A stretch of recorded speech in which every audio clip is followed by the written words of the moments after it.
carácter. Para esta presentación tenemos el honor de tener a dos profesores invitados. En primer lugar, pues les presento al profesor Vigo, Alejandro Vigo, quien nos visita desde la Universidad de Navarra. Muchas gracias por aceptar la propuesta de presentar el libro. Y el doctor Martín Castro Manzano, quien es profesor investigador en el área de lógica aquí en la UPAEP. Pues sin más por el momento, y bueno, y obviamente nuestro flamante autor, el profesor Roberto Casales.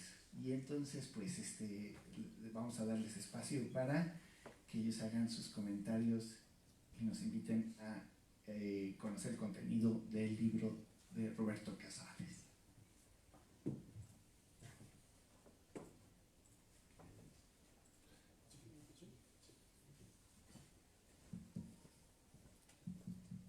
Bueno, pues muchas gracias, profesor.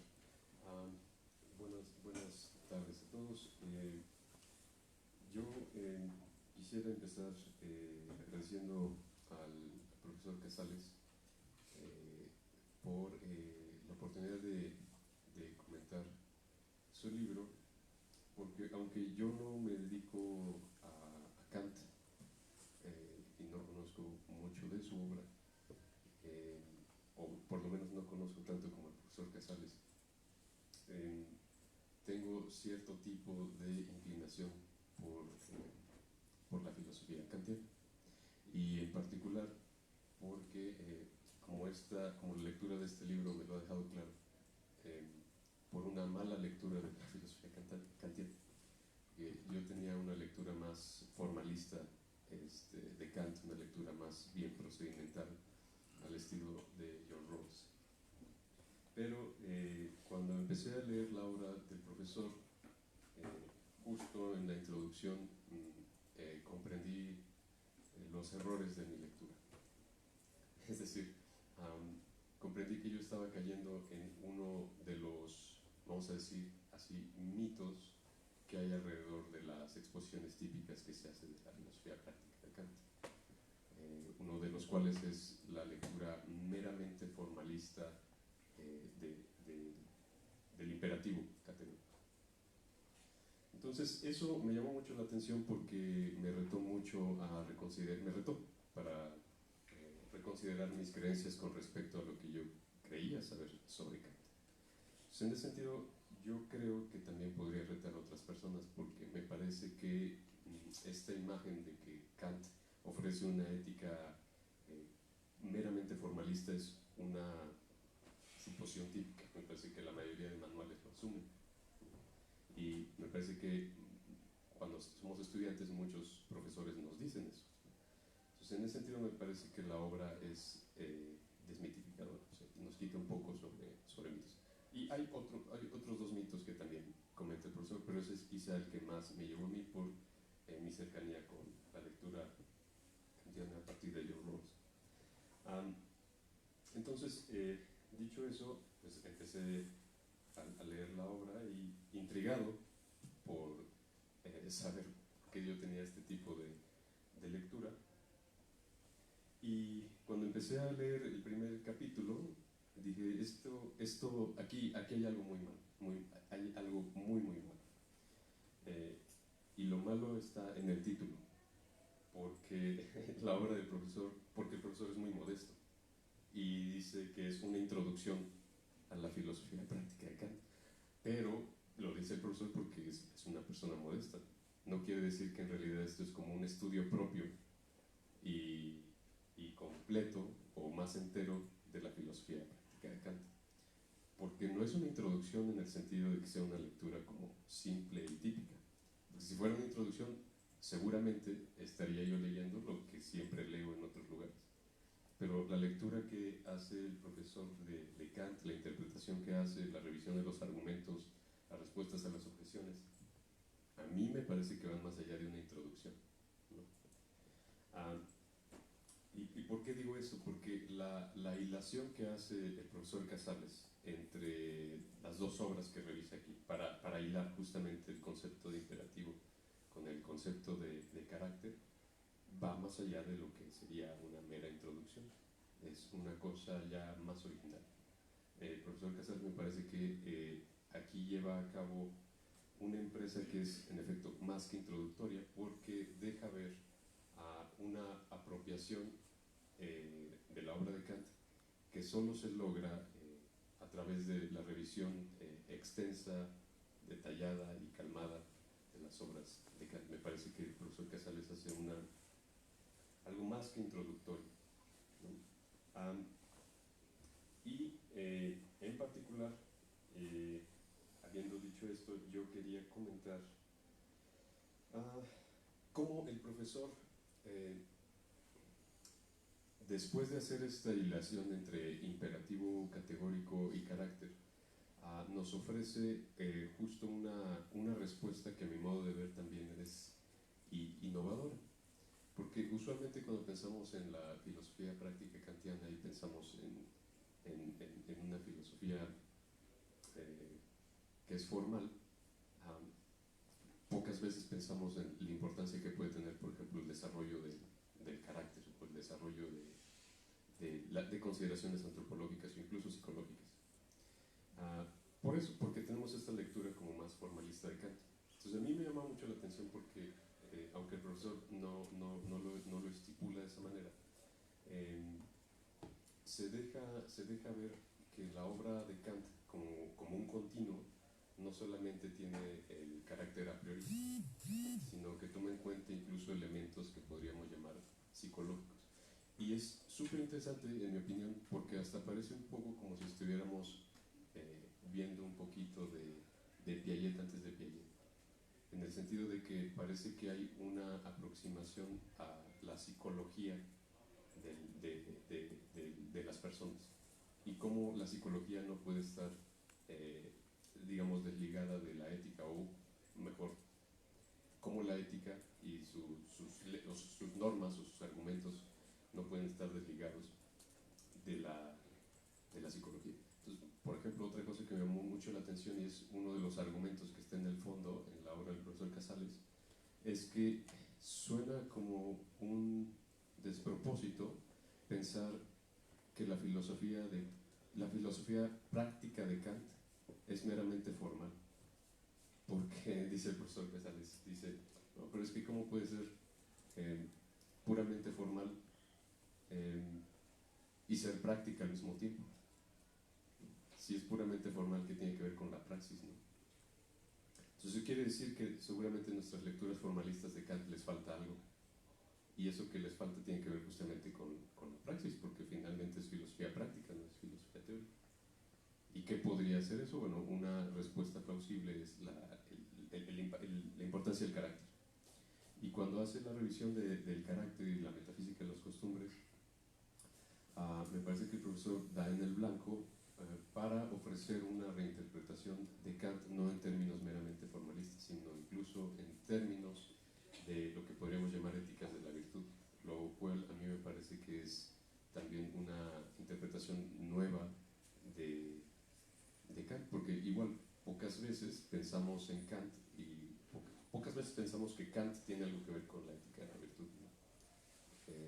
Entonces, por ejemplo, ese tipo de observaciones, ese tipo de consideraciones, a mí lo que hicieron literalmente fue como despertarme del sueño formalista, para hacer eco de Hume, ¿no? Y de hablar del sueño dogmático. En este caso, a mí el profesor me hizo cambiar mi opinión sobre la lectura formalista de Kant, y por eso me parece que la obra va más allá de una mera introducción. Creo que sí ofrece una interpretación original que no solo merece la pena ser leída, sino que también merece la pena ser considerada con sus aportaciones originales y con sus objeciones. Que eso es otra cosa que quisiera mencionar, que el profesor Casals es muy claro también con cuáles son los alcances y los límites de su aportación. En ese sentido también es una obra honesta. Entonces, en resumen, yo lo que quisiera hacer es invitarlos a considerar la lectura de esta obra, que en efecto, lo voy a repetir, no me parece que sea una simple introducción, me parece que ya ofrece una lectura más original, más propia y más a la pasada de lo que la palabra introducción suele implicar. Y sobre todo me gustaría invitarlos para que las personas que ya son familiares con la filosofía práctica de Kant pues tengan una visión, digamos, alternativa de lo que usualmente pensamos que es la filosofía práctica de Kant. Y las personas que no tienen todavía un acceso a este tipo de filosofía, pues que también lo consideren para que puedan considerar a su vez una lectura de un autor mexicano, un autor de casa que está haciendo filosofía propia, filosofía original. Pues con eso yo cerraría mi contribución y los invitaría a que leyeran la obra del profesor Casares. Muchas gracias.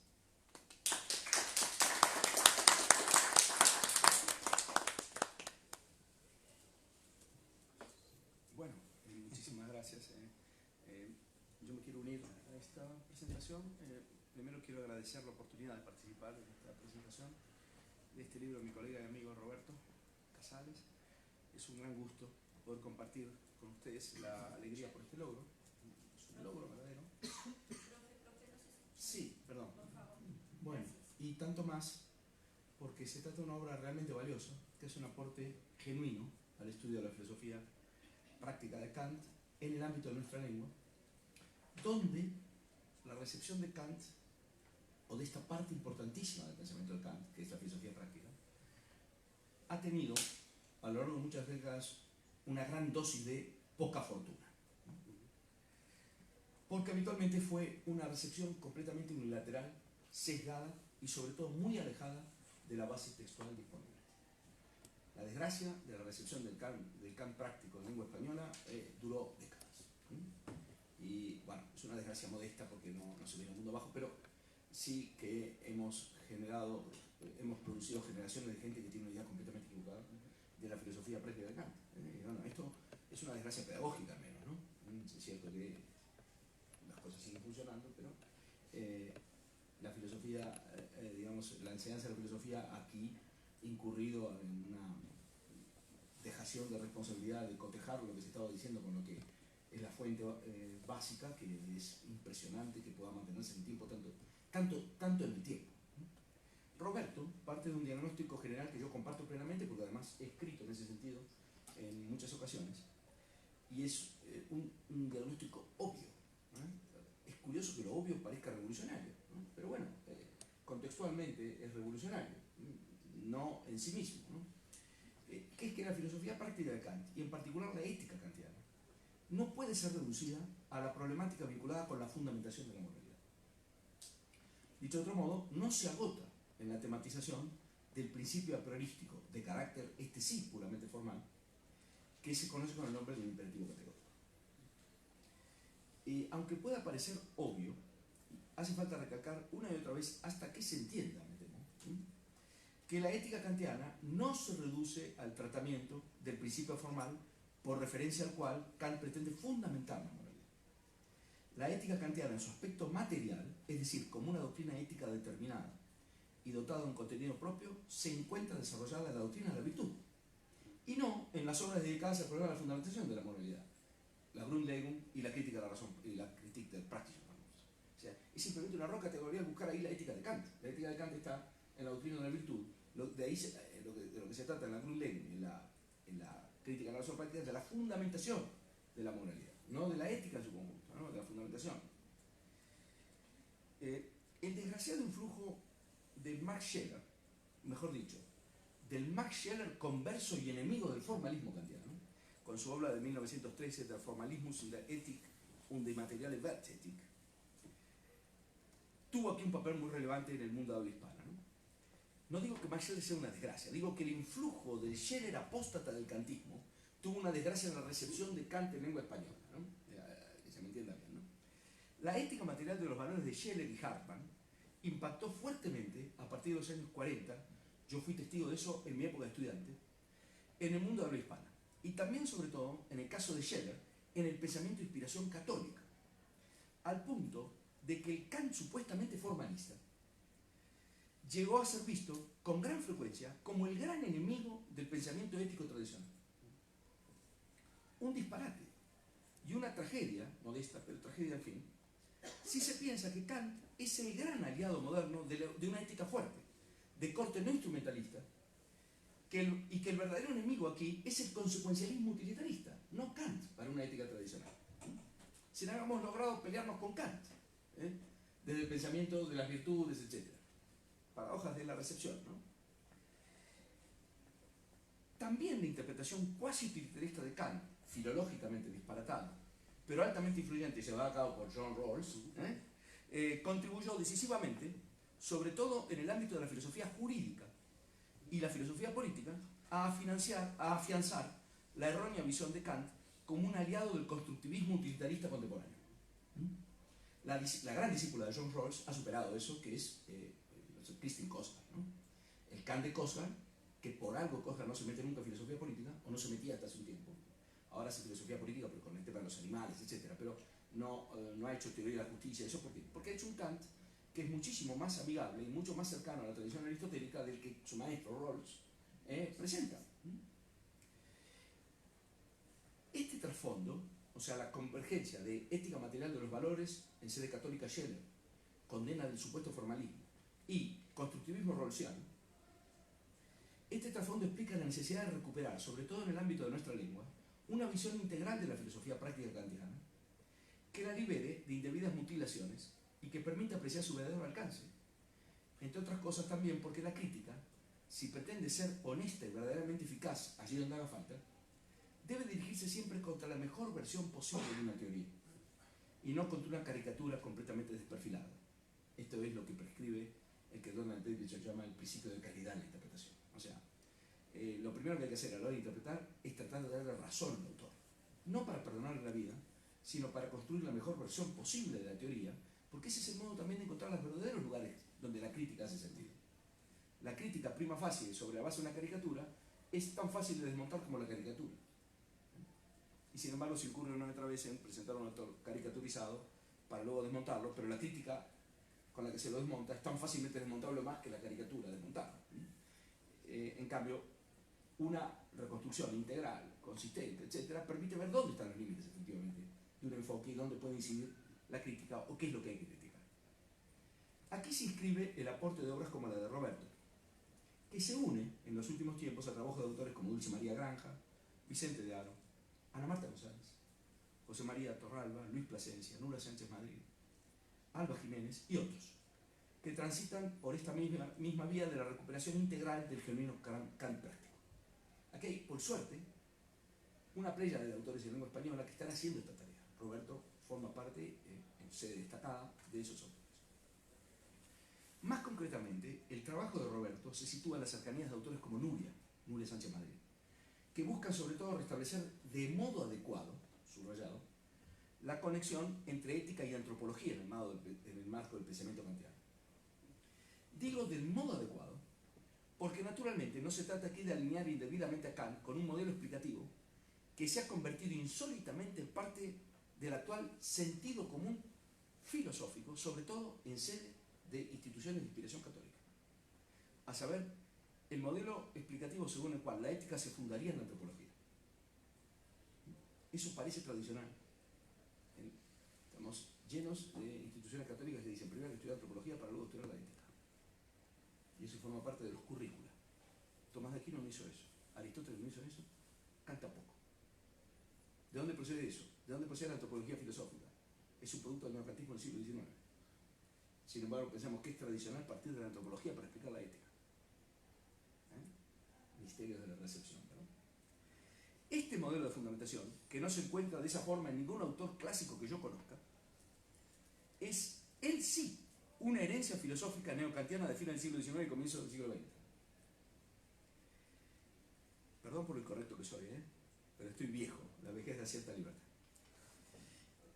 Modelo que sorprendentemente no ha impedido que se convierta en el presupuesto común de los actuales programas de enseñanza de la ética, sobre todo en lugares donde la preocupación por la necesidad de superar el relativismo se considera, a menos en el plano de las declaraciones institucionales, un objetivo irrenunciable. Obviamente, Kant rechaza enérgicamente un modelo de fundamentación de ese tipo a la hora de dar cuenta de las relaciones entre ética y antropología. Pero eso no significa que desconozca la relevancia de la dimensión antropológica para dar cuenta de las condiciones que posibilitan la realidad efectiva de la moralidad, es decir, la posible eficacia de los principios racionales de la moralidad a la hora de determinar la conducta de los agentes humanos. Con este orden de asuntos se ocupa centralmente el trabajo de Roberto, y a ello vuelvo un poco más adelante. Pero antes permítanme decir un par de cosas triviales, aunque no siempre adecuadamente tenidas en cuenta, sobre la necesidad de hacer justicia a lo que denomino el carácter esencialmente ilemórfico del pensamiento kantiano. Entonces, algo sobre el Kant ilemórfico. Tanto en su filosofía teórica como en su filosofía práctica, lejos de ser un pensador formalista, Kant es un defensor de modelos irreductiblemente ilemórficos de explicación. Ni la explicación kantiana del conocimiento, desde el punto de vista de las condiciones que lo hacen posible, ni la explicación kantiana de la posibilidad de la estructura de lograr moralmente correcto o bueno, transitan por la vía de un intento de reducción formalista. Por el contrario, en ambos casos, Kant apunta a un modelo ilemórfico dentro del cual hay un claro primado del aspecto formal, porque es la materia la que ha de ajustarse a la forma y no viceversa, pero que no implica en modo alguno la eliminación del aspecto material o su simple reabsorción sin residuo en la correspondiente forma. Por este lado, se advierte algo que a mucha gente podrá parecer insólito o imposible de aceptar, pero que es algo obvio cuando se enfoca los textos de la perspectiva que apunta centralmente a los aspectos vinculados con el diseño metódico de una determinada filosofía. A saber, la indudable semejanza de familia en lo que concierne exclusivamente al diseño metódico general del pensamiento de Kant con el de Aristóteles. Pero además, hay en Kant una defensa del ilemorfismo en sede estrictamente crítica que no se basa en modo alguno en la referencia a Aristóteles, sino que recurre al papel imprescindible que juega la oposición forma o continente, materia, contenido o contenido, concebida como una de las cuatro parejas, la más importante de ellas, de los llamados conceptos de reflexión, Reflexionsbegriffe, cuya función imprescindible Kant tematiza en la sección titulada Anfibología de los conceptos de reflexión de la crítica de la razón pura. A saber, los cuatro parejas son identidad, diferencia, concordancia, discordancia, interior, exterior, materia, forma, o continente, contenido. La más importante, dice Kant, es la pareja materia-forma. Un concepto de reflexión de aplicación universal. Véase A262, B317 y siguientes. Estas cuatro parejas se relacionan con los cuatro pares, con las cuatro dimensiones de conceptos categoriales, o sea, cantidad, cualidad, relación, modalidad. Materia y forma tienen que ver con la modalidad. En el caso concreto del Kant práctico, o sea, un pensador que dice que materia y forma es un esquema de interpretación reflexiva de carácter universal, no puede ser sin un pensador ilemórfico. Por definición. Wow. Es cierto que este es un ilemorfismo crítico y no de carácter metafísico, pero es un ilemorfismo trascendental, naturalmente. En el caso concreto del Kant práctico, el diseño irreductiblemente ilemórfico y no formalista del modelo explicativo que tiene en vista aparece con total claridad en todos los niveles relevantes de análisis, en particular en el plano concerniente a la determinación a priorística de la buena voluntad por la razón. Ahí opera la razón como forma de la voluntad. Eso es una aplicación reflexiva del esquema forma-materia. Es la voluntad la que es determinada por la forma de la razón. La razón es causa formalis de la voluntad en cuanto buena. Y en el plano correspondiente al enjuiciamiento de las máximas a la luz del principio de la moralidad. La materia del querer, que son las máximas, es enjuiciada a la luz de la forma que ha de tener el querer moralmente bueno, y ese es un modelo ilemórfico de explicación del querer moralmente correcto. Cuando hice la cátedra de año en el 2012, expliqué ampliamente este modelo ilemórfico del querer moralmente correcto en el caso de Kant y de Aristóteles, con las diferencias del caso, ¿no? Y es justamente el carácter irreductiblemente ilemórfico del modelo explicativo que Kant tiene en vista el que explica también la necesidad del recurso a las prestaciones de la reflexión, del juicio reflexionante. Allí donde se trata de dar cuenta de los diferentes posibles niveles de análisis, de la posible mediación entre los principios de enjuiciamiento y los casos que deben ser comprendidos a la luz de las exigencias que esos principios de enjuiciamiento plantean. No es casual, por tanto, en modo alguno, que Roberto en su trabajo, se vea llevado necesariamente a tematizar algunos de los principales aspectos vinculados con esta problemática y a conceder un lugar destacado a las funciones del juicio reflexionante, a cuyo papel dedica, además de las observaciones dispersas a lo largo de todo el trabajo, también un apéndice entero al final de la obra. Del mismo modo, aunque el interés central del trabajo no es dar cuenta del modo en el cual Kant busca obtener una fundamentación de la moralidad, tampoco se podía omitir un tratamiento del imperativo categórico, naturalmente, en sus diferentes formulaciones, y ello con especial atención a la fórmula de la humanidad, segunda formulación, que es la que naturalmente juega un papel decisivo en el tratamiento de los deberes de virtud, en la parte material de la ética kantiana. Toda esta parte del desarrollo está muy bien lograda, sobre todo porque combina una adecuada dosis de rigor con una notable claridad, que hace justicia al carácter, en buen sentido, introductorio. Claro, escribir una buena introducción tampoco es fácil, ¿no? Ahora, escribir una introducción que falsifique todos los problemas sí es fácil, eso es relativamente fácil, ¿no? Esto, si es una introducción de un nivel sofisticado, naturalmente. La obra pretende ser introductoria, pero en este sentido, digamos así, que califica a las obras más difíciles de escribir. Hacer una buena introducción es algo dificilísimo en realidad. Si hacer una introducción que falsifique todo lo que se presenta allí es relativamente fácil. Sobre todo si uno se basa en información de tercera mano y lo que hace es un cut and paste, un collage de otras introducciones preexistentes, que es lo que suele ocurrir lamentablemente. Con todo, si uno se pregunta por el centro temático de la visión de conjunto que busca ofrecer Roberto, hay que remitir indudablemente al capítulo 4, donde se lleva a cabo un estudio detallado y muy instructivo, de modo en el que Kant da cabida en su filosofía práctica a las nociones tradicionales de carácter, disposiciones morales, naturales en particular, y temperamento. Todo ello, naturalmente, a la luz del tipo de fundamentación de la moralidad que se obtiene por referencia al imperativo categórico. Es aquí donde el texto alcanza su centro de gravedad, porque es esta la conexión central que Roberto tiene en vista desde el comienzo. Eso explica el título también. Lo que se ofrece en este excelente capítulo es un intento de reinterpretación de los aspectos más relevantes de la antropología kantiana con base en el escrito Anthropologie pragmatischer Hinsicht, aspectos que dan cuenta del modo en el cual la dimensión estrictamente antropológica revela su genuina relevancia para la ética. Esta perspectiva primero explora qué hay de relevante en la dimensión antropológica para la tarea propia de la filosofía moral. Desde un punto de vista que apunta no solo a las condiciones empíricas que dan cuenta de la capacidad de receptividad de los principios de moralidad en el agente humano, sino también, muy especialmente, con atención al objetivo central en la educación moral de garantizar la estabilidad y durabilidad de la eficacia en sede subjetiva de esos principios. Aquí se aborda no solo la problemática vinculada con las características naturales del ser humano, disposiciones, temperamento, etc., sino también y sobre todo el tema central del carácter moral, que es el núcleo de ese problema en este capítulo.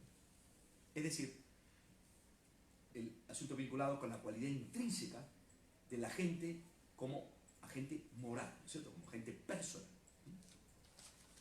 Basta echar un vistazo al modo en que Roberto recoge aquí toda una serie de elementos diversos relacionados con la discusión kantiana de estos asuntos para desmontar de una vez y para siempre la mutilada imagen de un Kant hierático encerrado en su inexpugnable bastión formalista y completamente alejado de la particularidad y variabilidad de la vida.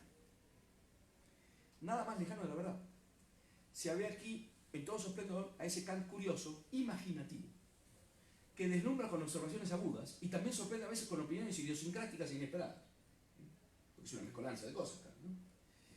Cambiando lo que hay que cambiar, uno cuando lee esos textos de Kant y el texto de Roberto sobre Kant, hace una experiencia parecida a la que por momentos se hace cuando se lee el Ética Nicón, donde Aristóteles se ve como no solo un filósofo sistemático de primera línea, sino además como un observador de las costumbres de la vida de la gente, de su idiosincrasia, de las rarezas. Bueno, si uno va además al Nachlass de Kant y toma todas las lecciones de antropología, va a encontrar cantidades industriales, de anecdotario, materiales, dietas, de todo. Kant era atento a todo.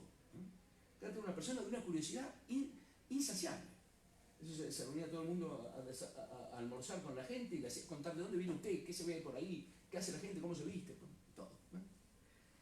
En suma, el libro de Roberto hace un aporte de gran valor para una mejor apreciación de conjunto del verdadero alcance del pensamiento de Kant en el ámbito de la filosofía práctica en especial con referencia al problema de la conexión entre ética y antropología, que es una de las importantes. Roberto nos ofrece una discusión que combina, de modo muy logrado, precisión en el detalle y claridad en el conjunto, basada en un buen manejo de las fuentes y un no menos buen manejo de la literatura secundaria más relevante. La obra se lee con agrado y con relativa facilidad, a pesar de las dificultades del desarrollo del propio Kant en muchos casos, y tiene en general un balance que revela una madurez muy encomiable en un autor tan joven como Roberto. Bueno, por todo esto yo quiero agradecer a Roberto habernos puesto a disposición este escrito, fruto de un largo proceso de estudio y preparación, y quiero recomendar también, aquí unirme a la recomendación de su lectura, a todos los interesados por el pensamiento de Kant, y sobre todo a los interesados por dejar atrás, de una buena vez, las caricaturas que nos bloquean el acceso al que junto con Platón y Aristóteles debe ser visto, sin duda alguna, como uno de los más grandes exponentes de la ética filosófica en toda la historia de la filosofía occidental. Gracias.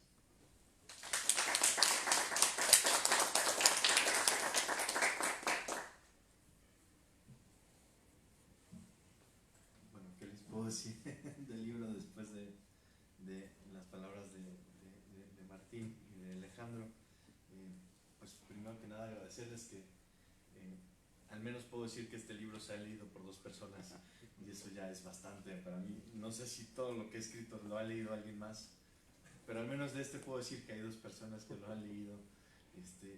Y bueno, del otro libro que también lo presentaron, no había presentado nunca los libros que hemos publicado, y entonces pues eso tiene la desventaja de que uno nunca sabe si lo leen. Y bueno, al menos tener la oportunidad de que 2 colegas a quienes estimo mucho pues puedan hacer un comentario a este texto, pues la verdad es que para mí es pues una gran alegría, un motivo de mucho júbilo. Y bueno, y para mí el texto realmente es un texto que tiene muchos años de trabajo. Es un texto que la primera versión se terminó en el 2009 y la última en el 2018. Entonces que sí tiene varios años de trabajo, varios años de estarle pensando, de estarle leyendo. Yo diría incluso que le faltaría tal vez alguna quizás, no sé, renovación en el sentido de actualizar alguna de la bibliografía, pero esto en Kant siempre es complejo, ¿no? Decía un amigo, el doctor Juan Carlos Mansur, que cuando se doctoró en Alemania con una tesis de estética en Kant, lo primero que le dijeron es: felicidades, hace 40 años que no se publicaba esto. Tratar de decir como algo novedoso de un autor del que se ha dicho mucho y del que se ha hablado mucho, pues es complejo. Y yo, una de las cosas que me aquejaba era ver como este tipo de lecturas de Kant, el Kant formalista, el Kant rigorista, el Kant que presenta una moral que es totalmente ajena al humano, que presenta principios más allá de nuestras posibilidades. A mí no me hacía sentido que un autor tan importante pasara a la historia por decir cosas que no tenían mucho sentido, ¿no? Es como estas lecturas como muy malas que se hace luego del idealismo, decir, no, el idealista no cree en la realidad, decir, bueno, nadie pasaría a la historia de la filosofía negando la existencia de la realidad, ¿no? Me parece que son como cosas muy básicas que como decía Alejandro, son obviedades que a veces la gente cree, y esto pasa muchísimo en la ciencia de la filosofía, y quizás nos pasa mucho yo me atrevería a decir casi con cualquier autor, ¿no? Mi poca experiencia como intento de filósofo, espero serlo, pues siempre me pasa esto con los autores, que cuando te vas metiendo más al pensamiento de un autor, pues la imagen que tú tenías de ese autor es totalmente distinta. Si siempre te partes como de la lectura de manual que uno recibe en las materias de historia, de la filosofía, o en los manuales que uno va leyendo y que va consultando, porque bueno, tampoco podemos dedicarle esta profundidad a todos los filósofos como a veces quisiéramos, y que cuando se mete uno a fondo descubre otra cosa totalmente distinta. A mí se me hacía raro, por ejemplo, que en la misma fundamentación, en la misma Grundlegung, pues Kant hiciera alusión al carácter, y que después prácticamente parece que nadie le presta atención a esa parte, ¿no? Se describe la buena voluntad en términos de carácter y después nadie le presta atención a la noción de carácter, o bien se van a la noción de carácter que está en la crítica de la razón pura, que si bien, vaya, está conectado, pues no es un autor que no establezca conexiones sistemáticas, no tenía nada que ver en sentido estricto con esa noción de carácter que ahí estaba presentando y que tenía que ver con la noción de buena voluntad. Y entonces tuve la ventaja de estudiar la licenciatura junto con un tesista de Alejandro, el doctor Vicente de Aro, que me presentó otro Kant. Y parte de ese otro Kant era haberme presentado y haberme introducido a la antropología en sentido pragmático, que es un texto que me parece que hasta ahora se está estudiando. Bueno, al menos en el 2008 había muy poco, había un texto de Felicitas Munsell, que tampoco me parecía que era como muy argumentado, que ya uno lo explora, da algunas pistas, da unas intuiciones muy buenas, pero no había ahí como un estudio tan profundo de la antropología y más de la noción de carácter. Desconozco si ahora hay como más estudios sobre Bueno, esta cada vez noción más de sobre carácter. antropología. Nuria en español está haciendo mucho, Nuria en esa dirección. No sobre carácter en particular, pero sí sobre cada vez más, porque la gente está dándose cuenta que esa mutilación no es viable. O sea, el corpus de textos es enorme. Claro, aquí presentaste la antropología, pero obviamente no puedes considerar todo en una clase, en una tesis, no, es imposible, pero hay gente que está haciendo el trabajo de eso, ¿no? En alemán, en español, en inglés también. Hay cada vez más gente. La ética impura de Karl Loden, que es un libro que tiene sus más y sus menos, pero bueno, por ahí más intentos de recepción integral. Sí, yo justo, bueno, el primer capítulo tiene que ver con eso. El primer capítulo tiene que ver con la idea de que la ética kantiana no se reduce a su fundamentación, y creo que ahí es donde está el problema. La ética que nos venden de Kant es una ética que se reduce a la fundamentación, y claramente si uno lo lee nada más desde esa perspectiva, pues queda una ética bastante desarticulada, o queda una ética que, vaya, no deja de ser muy rica, no deja de ser muy potente, pero pues que tiene este grave problema, a mí me parece, que es justo no atender a la realidad o a la especificidad del ser humano. Y justo la antropología, al menos si leemos la fundamentación, si leemos la crítica de la razón práctica, a la luz de la metafísica de las costumbres, que eso no lo hago yo acá, eso lo hace por ejemplo Vicente, y bueno, Alejandro evidentemente lo hace también, pues es un Kant que no puede, o sea, la misma metafísica de las costumbres dice, no podemos tener una moral a priori que carezca de un conocimiento del humano, porque lo que queremos es una moral para el humano. O sea, lo que queremos es comprender al ser humano como agente moral. Y en ese sentido, la antropología da este tipo de datos que a veces quizás pecan de curiosos, ¿no? Hablar del temperamento de los franceses y hablar...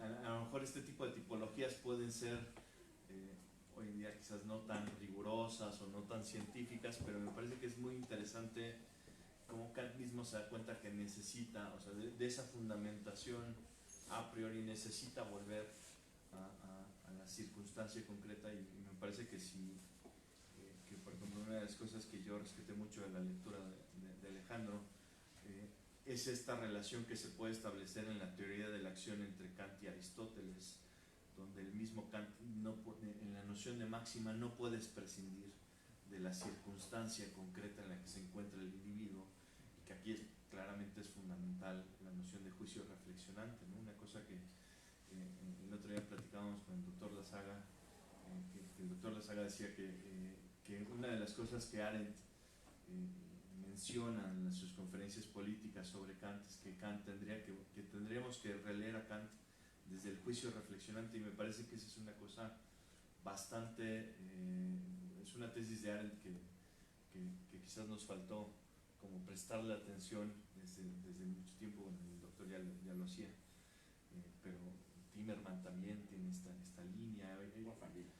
Bueno, Wolfgang Wieland, el profesor del profesor Vigo, y que de verdad te da una lectura mucho más humana de Kant, mucho más completa de Kant, ya no es el Kant, incluso en el tema del rigorismo, me acuerdo mucho cuando leía el texto de Torralba, pues el tema de las excepciones morales, que es bastante interesante, porque pareciera que Kant es muy rígido, el tema de este texto famoso en contra del supuesto derecho a mentir, donde parece que es un Kant bastante rígido, me parece que se empieza a matizar, si bien no es un Kant como ningún filósofo, me parece pues, que sea inobjetable o inapelable, me parece que al menos es un Kant mucho más sólido, mucho más consistente, mucho más enriquecedor, que bueno, yo trato de rescatar un aspecto de esto, porque en efecto yo tampoco desarrollo una parte de la teoría de las virtudes en Kant, ni de los deberes que son fines. Yo esa parte ya no la estudio acá, pero de alguna forma me parece que establecer este puente entre esos dos extremos, la antropología para Kant es un conocimiento totalmente empírico, o al menos en parte así lo caracteriza, me parece que te permite ver la riqueza de lo que está en medio, que era la metafísica de las costumbres. Que bueno, eso es quizás lo que acá le faltaría y que bueno, en función de eso yo decía, bueno, esto tiene un carácter introductorio, pero les agradezco que vieran algo más que un carácter introductorio en el libro y pues muchísimas gracias.